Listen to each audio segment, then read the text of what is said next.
Kumpiyansa ang Magdalo Party List na lulusot sa Kamara ang impeachment complaint laban kay Pangulong Rodrigo Duterte. At kaugnay niyan, makakapanayam natin ang naghain ng impeachment complaint laban sa Pangulo, si Magdalo Party List Representative Gary Alejano. Good morning po, Representative Alejano. Good morning po. Morning, Kong. Welcome sa unang balita. Pasagutin na agad natin siya. Kayo ba'y nagkausap po ni Vice President Leni Robredo bago naghain ng impeachment complaint? Hindi po. Sa katunayan, lahat po ay na-surprise. No? Kahit yung aking kasama sa independent minority po, hindi po nila alam ito. Kaya nga ako ay humingi ng dispensa, lalo na ho sa kay Manong Edsel, dahil hindi po nila alam ho ito ang aming ginawa. Kay Senador Trillanes naman, alam ba ho niya ito, Congressman? Alam ho niya dahil ho kami magkasama sa Magdalo dahil yung major decision ng grupo kailangan ho magkaroon ng collective decision. So kinausap namin ang executive committee ng Magdalo. So we made a decision. So ito, tuloy ko lang yung kay Speaker, stupidity daw yung action ninyo.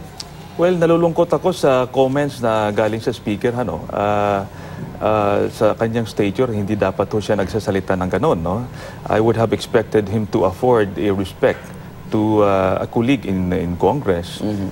Ako po yung nagre-respeto din ho sa kanila at nag-avail ho tayo ng legal na proseso. Hindi po ito stupidity. Yung mga namamatay ho sa kalye, hindi po yan stupidity. Yan ay totoong karanasan ng Pilipino. Kung sa tingin niya po ay stupidity ho yan, saan ho pupulutin ng Pilipinas kung gano'n ang ating pananaw? So, kung ma-follow up ko yun, sundalo po kayo. Hindi kayo dating sundalo, hindi kayo susugod sa isang battle o sa isang giyera na alam nyo hindi kayo mananalo. Given the numbers, wag na ho tayo doon sa basehan ng complaint. Given the numbers, you have 267 majority congressmen. How do you expect this complaint to prosper? Unang-una ho, hindi lamang ho tayo tumitingin sa numero. Tumitingin ho tayo kung tama ba. Ang unang desisyon is tama ba ang gagawin natin. Yun po ang unang batayan ng aming desisyon. Sinagot ho namin, tama ho ito, kailangan gawin ho natin ito. May numero ba tayo? Yan po ay darating. Kaya nga, precisely, final ho namin ang impeachment complaint ng unang araw ng recess upang mabigyan ang membro ng Kongreso ng panahon upang makapag-isip, makapagkaroon ng diskusyon, makapag-meeting ang mga political parties, mag-consult po nila ang kanilang constituents, para pagdating ng May 2 po, makakaroon na po sila ng decision. Pero naniniwala ho kayo na uusad to sa kabila ng mayorya ho ng mga mambabatas ay sinasabing kaalyado ng Pangulo? Masusugan ko po yun. And this coming after the vote on the death penalty bill at yung muscle flexing ng liderato ng Kamara na pinagtatanggal po yung mga deputy speakers na hindi bumoto according to the majority. Kaya nga po maganda ho yan dahil naramdaman ho natin ang pagkakaiba ng nakaraang Kongreso at sa ngayon dahil sa klase ng liderato sa Kongreso. Ito po ang nag-create ng sama ng loob sa mga kasamahan natin na napupuwersa yung pagbibigay ng importansya at paggalang sa kasamahan sa Kongreso. Napipilitan ho silang bumoto, tinatakot ho sila kung hindi ho sila sumunod sa liderato. At yan, itong tamang venue na darating ang time na talagang alam ho natin ang koalisyon sa Kongreso ay hindi naman ho yan base sa loyalty. Yan ho ay coalition of convenience. Pag ini-insulto mo po ang miyembro ng Kongreso, darating may breaking point po yan. At nakikita na ho natin na mayroong grumbling sa baba. Wala kayong number, pero nakakakuha kayo ng atensyon, no? Local and international media.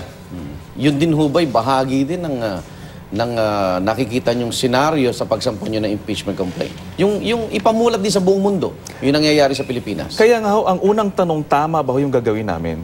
So sa tingin po namin tama. Dahil hindi po stupidity o hindi po haka-haka lamang ang mga maraming buhay na nawala at ang paglabag ng due process at rule of law sa ating bansa. Kaya nga kailangan ho natin i-assert ang ating karapatan sa isang check and balance system sa ating bansa. Dahil ho pag na-erode itong sistema na ito, hindi na ho natin ma-check ang excesses, especially ng Executive Department. Pero kung sakaling maging matagumpay kayo, ang susunod na proseso ang mailuluklok si VP Leni Robredo. Suportado niyo ba yung kanyang mga nagiging pananaw na nagbibigay naman siya ng mga pahayag. Sa akin ho, regardless kung sino pong Vice President. Yan ay constitutional processes. Okay sana ho kung tayo ay nag-file ng impeachment at nagsisigaw ho tayo ng ibang pangalan. Ibig sabihin ho ay extra-legal po yan. Politika na. Political ho. Ngayon po, kung sino man ang maging presidente, depende ho yan sa nababase sa Constitution. That is a constitutional process. Alright, nabanggit nyo kanina na naniniwala kayo na uusad naman ito, no? Meron na hubang mga nagpaparamdam na kaalyado ng Pangulo ngayon, pero nagpahayag na ng suporta para Na tama yung impeachment ginawa complaint? ninyo. Yes. Meron na hong tumawag ho sa akin. Actually, nag-signify na sasama ho dito. Isa, dalawa, tatlo, madami ba yan? Hindi ko lang ho masabi ang numero.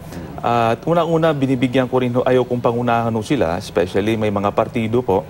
Kailangan pag-usapan ho nila yan dahil alam ho natin na importanteng desisyon ito. Kailangan magkaroon muna ho sila ng pagnilay-nilay as an individual, as a group, at ayaw kong pangunahan ho sila. But rest assured po, meron na hong nag-signify na sasama ho dito. Tinawag po kayong utos-utusan ni Soljan Calida. Ganun nga po Utusan daw kayo ni Senador Trillanes. Yun nga po, nalulungkot ho tayo sa klase Name ng calling. pamamalakad ho ngayon. Instead ho, diretsong sagutin ang issue, nagre-resort ho sila sa name calling, nagbibigay ng ibang dahilan, destabilization. Harapin nyo yung issue, huwag nyong i-deflect. Katulad ng presidente, pag may naharap sa importanteng issue, dinadaanan lang ho sa joke at saka dinideflect ang issue. At hindi to joke ang bansa. No? Ang ating ekonomiya ay tatamaan pag ang ating pamamalakad ay puro pabiro na lamang.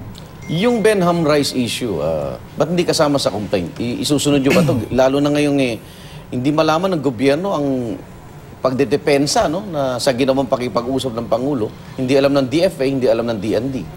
Actually ho yan, national interest ho ang nakalagay dyan. Okay. No? At So, sakop na yon.